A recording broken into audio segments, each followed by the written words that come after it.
Bismillah ar-Rahman ar-Rahim, in the name of Allah, the Compassionate, the Most Merciful. To all our viewers out there, Assalamu alaikum wa rahmatullahi wa barakatuhu, and thank you for joining us again in The Rational, the intersection of faith and reason, where our guest is Dr. Sh.Yassir Sheikh Idris. Dr. Ja'far, thank you for being with us again. And I would have to tell you that I am enthusiastically looking forward to this episode because of what we're talking about and some of the statements that were made in the last time we were here. We're speaking about democracy and what is the Islamic view with regard to democracy. Yes. And you were talking about democracy being a term with no content.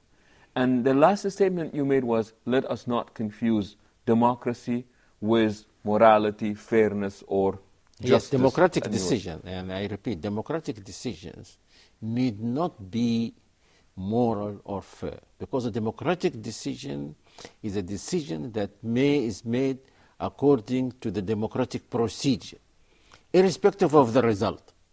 You tell the people, to the people, you are sovereign.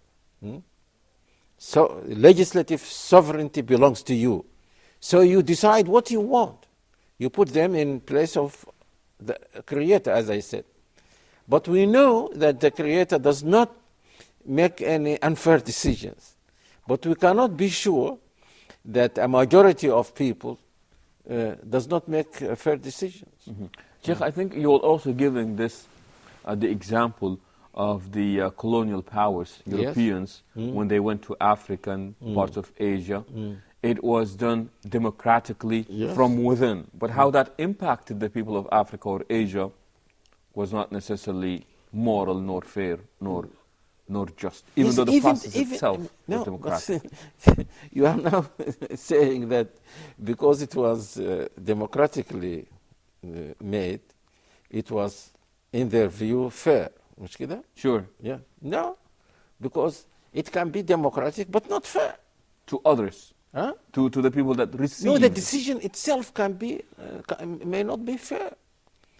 Some people might say, even who vote for the decision, I know that this is unfair, but this is what we should do. This is in our interest.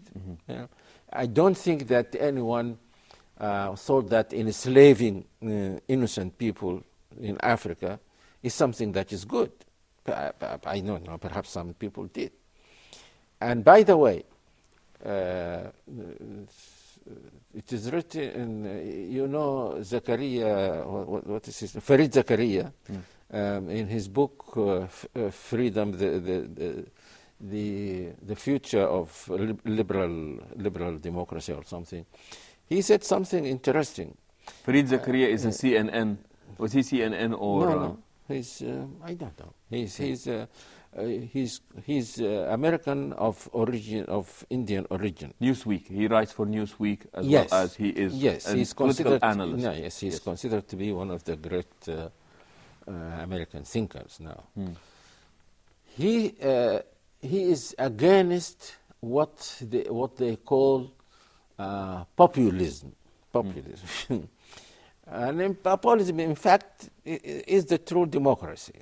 He says that the liberation, the movement of liberating the slaves, was done just by force. If it was left to the people, I don't know, certain states, the majority of them said that they wanted to keep their slaves.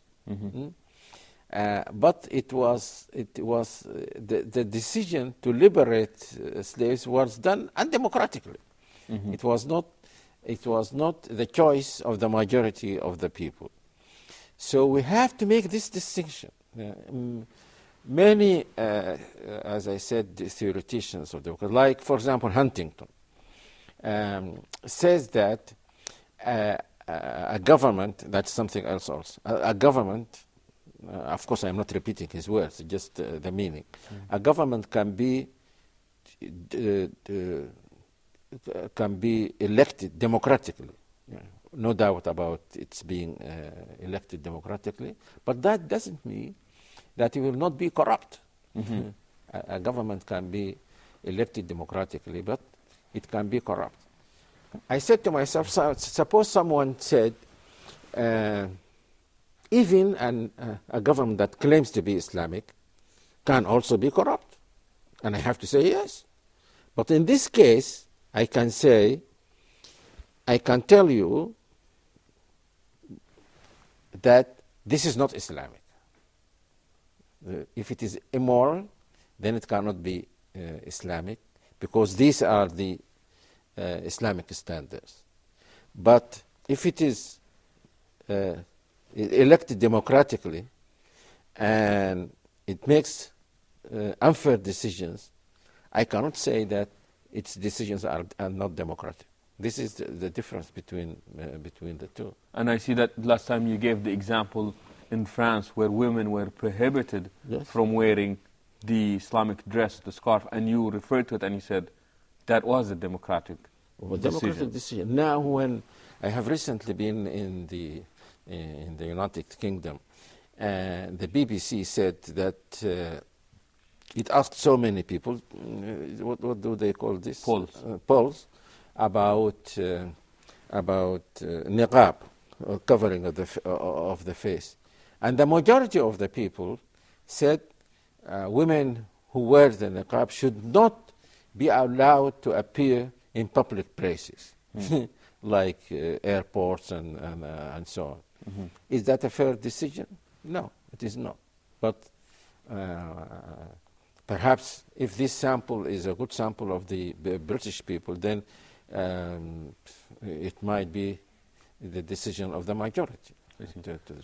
So we should remember that always, that these human beings are put in the place of their Creator, and they are made sovereign.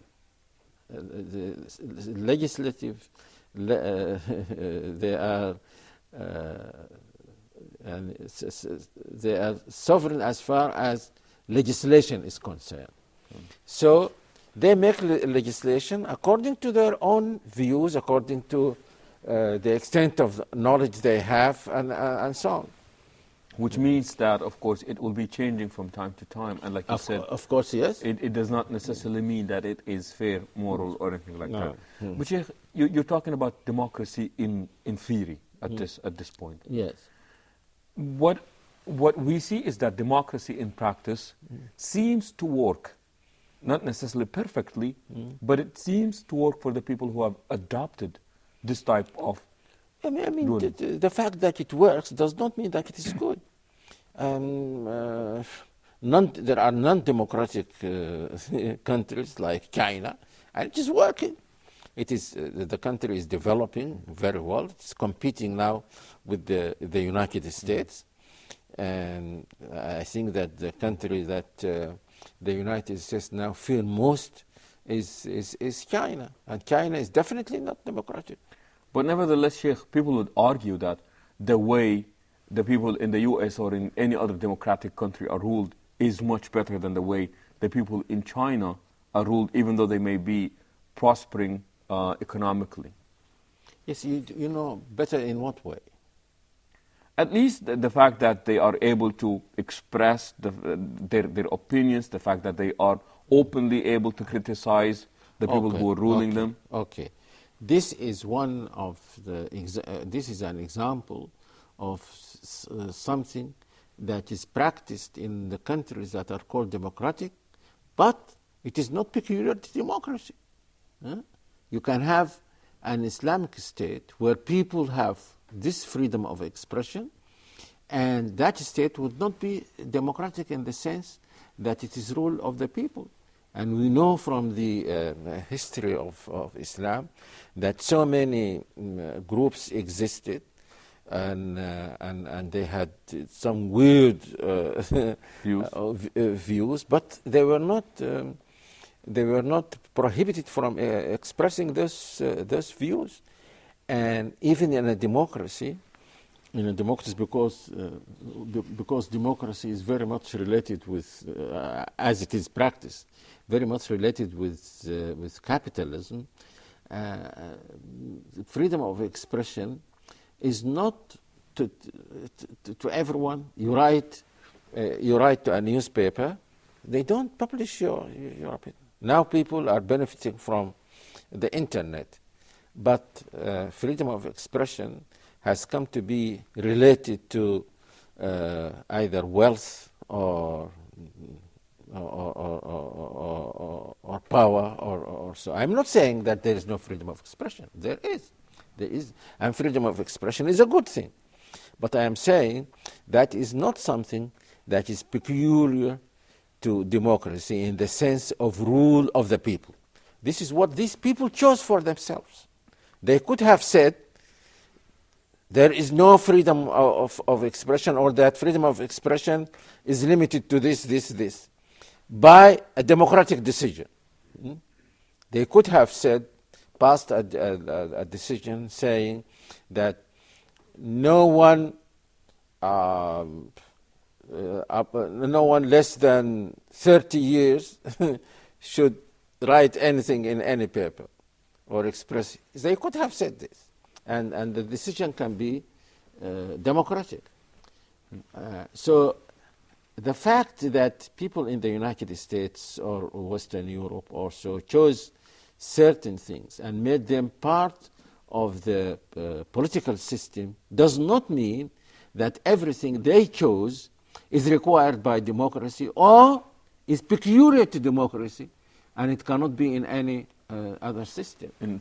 Sheikh, when we come back, I have a question to ask you, and that is, we are so very fascinated by the accomplishments of these democratic states. And the fear is that when we argue against democracy, it's almost that we're saying that what is the alternative that we are proposing in exchange of democracy. So this will be our question when we come back. So please stay tuned, and we will be back shortly, inshallah.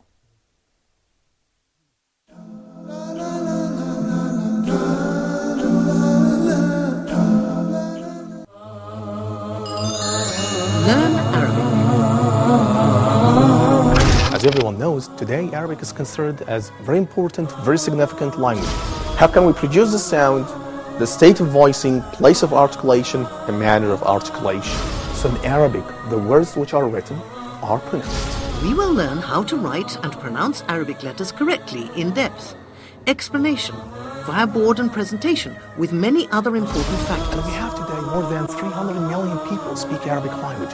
Not only in the Middle East, but you can find a lot of people speak Arabic language in Asia, Europe, North America, and in South America.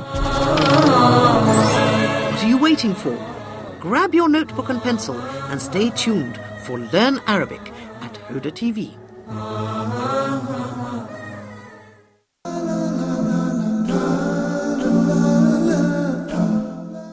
Assalamu alaikum wa rahmatullahi wa barakatuhu, and thank you for joining us back again in The Rationale, the intersection of faith and reason, where we are talking with our guest, Dr. Sh.Yassir Sheikh Idris. And Dr. Ja'far, before the break, we said that if we're so critical of democracy, what are we proposing at that point? I mean, these are two separate issues, but in fact the criticism helps us to make a better choice. Because if we just follow whatever the West calls democracy and follow this blindly, then we will not be able to choose the system that suits us. I want us to do what, say, the founding fathers of American Constitution did. These people met and did not say that we want to be like Athens, or we want to be democratic, or we want to be like this or that. They said, this is our country, these are our ideas, these are our values, so let us write a constitution that expresses this. And I want people to be also as free thinkers as these people were. You come and say, these are our Islamic values, this is our history, this is our experience, this is the experience of contemporary countries. There are many things that are good in democracy, why not borrow them? How can we think of institutions that express our Islamic values, and so on? So the criticism helps us a lot.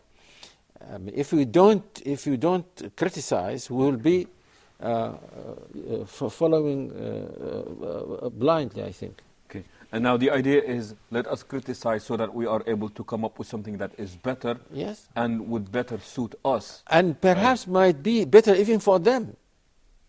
Even for them, we might tell them that we have something that is better for you. Mm-hmm. I don't want people, and I suffered from this. Every time I criticize democracy, people think that the only alternative is dictatorship. I'm saying no. For example, many people think that rule of law is peculiar to democracy. I say no. This is part and parcel of the Islamic religion. Mm. You cannot have an Islamic government that does not abide by rule of law. And is there any example better or the rule of law than the Prophet ﷺ saying that even if his own daughter steals, he will punish her, cut off her hand? This is his own daughter. This is the rule of law. You remember that magnificent statement of Umar in the letter that he wrote to Abu Musa al-Ash'ari. And he did not only tell him to be fair and apply the same judgment regarding different people. He told him that he must be fair if there are two people. He must be fair, he said, even in the expression of his face. He must not frown at one and smile to the other. This is rule of law. Second, the second matter that people like in democracy is that you choose your own rulers. This is true. It is a good thing, and again, it is part of the Islamic principles of government. What is good also about democracy is that people are consulted. They are asked to express their views. Mm-hmm. Again, this is what we mean by shura, because shura is consultation. In fact, some people now in the United States are saying that democracy cannot be complete without consultation. Mm. And they give very interesting examples. They tell you, collect about 100 persons and ask them to vote on a certain matter. The vote, say, will be 60 with, 40 against. Then you tell them, please discuss this matter. And they listen to each other. And they vote again. The vote will definitely change. So this is the value of consultation. And they are thinking, many of them now are thinking of ways of making people consult each other.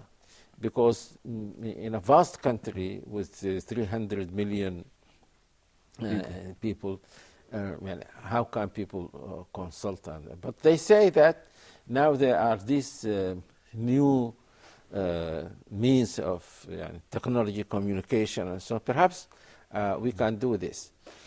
So they are always thinking of developing, improving what they think are means of achieving this democratic rule. Why can't we do the same thing? Okay. Sheikh, see, sometimes the problem might be is that they already have a system that is going well for them. Okay. On our part, there is really not that system where would allow us to say, and I'm not saying that we shouldn't be critical. I think we should. But the idea is, where does that leave us practically speaking? Why don't we start? I mean, 200 years ago, the Americans didn't have any system. Why don't we start?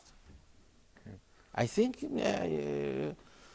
we should encourage people to do this. The problem now with people in the Islamic world is they are just aping the West, and this will not lead them anywhere. If you do not become original, if you do not think for yourself, then you will never make any progress at all. And mind you, my criticism of democracy as a theory is still valid. I don't think that what is practiced in the United States or Europe, whether you approve of it or you are against it, I don't think that this is democracy according to the theory. It is not democracy. Because democracy, according to the theory, and it is a theory, and again, this is not just what I'm saying, many of them said the same thing. This is a theory that cannot be practiced at all. It is a theory. And therefore, they should have given this another name. They should have called it rule of the representatives or rule of this or that, and not call it rule of the people. Because this is now used just as propaganda. You go to people who are ruled by a dictator and so on, and then you tell them, you will be the rulers, not just this dictator. And they will never be the rulers. They will never be the rulers. They will at most be given a chance to express their views, to make demonstrations, to have political parties and so on, but they will not be the rulers. Sheikh, you speak about freedom of expression and how that can be adapted Islamically as well. Now, in democracy, you can be critical of anybody and anything, with absolutely no limitations. Now, whether you get your voice heard or not. No, it is not true without any limitations. It is not true. You have freedom of expression within the law. Isn't that so? It is, so long that... And suppose you insulted someone, that is freedom of expression. Suppose I said someone is a thief or so on, then he can sue me. Sure he can, and the idea is to be responsible with what you say, and there is a difference between insults and... Yes, the same thing in Islam. You have freedom of expression within the law.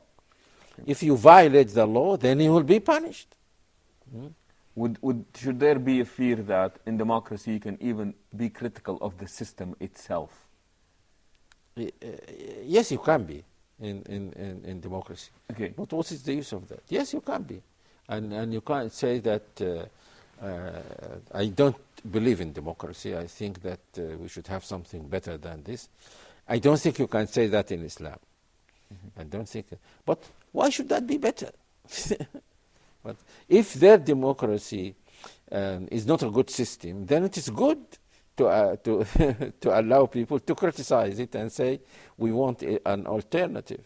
Sure. And that doesn't mean that this is good if you apply to any other system. Sheikh, I like the optimism that you bring into this, and that is you're saying that there is really a better way. We do acknowledge the goodness of what we see, but we do believe that we are capable of producing something. I think we are being lazy. We are being blind followers. And that is what I don't like at all. Strangely enough now, as I told you, most of what I said, in fact, I got from Western thinkers. And now people in the West criticize democracy more than we criticize it in the Muslim world. And I think it is because of this criticism that they can improve their system. But if you don't criticize and you think that the only alternative for the bad thing you have in your country is to bring something from the West and impose it on a place that might not be suitable for it. For example, I don't think that, for example, political parties per se are something good and it should be everywhere. I don't think that elections in the Western way is something that should be adopted by every people everywhere. Because one of the important things for a political system is stability. If political parties or elections are to make the country unstable, then we should set some limits on them. But the main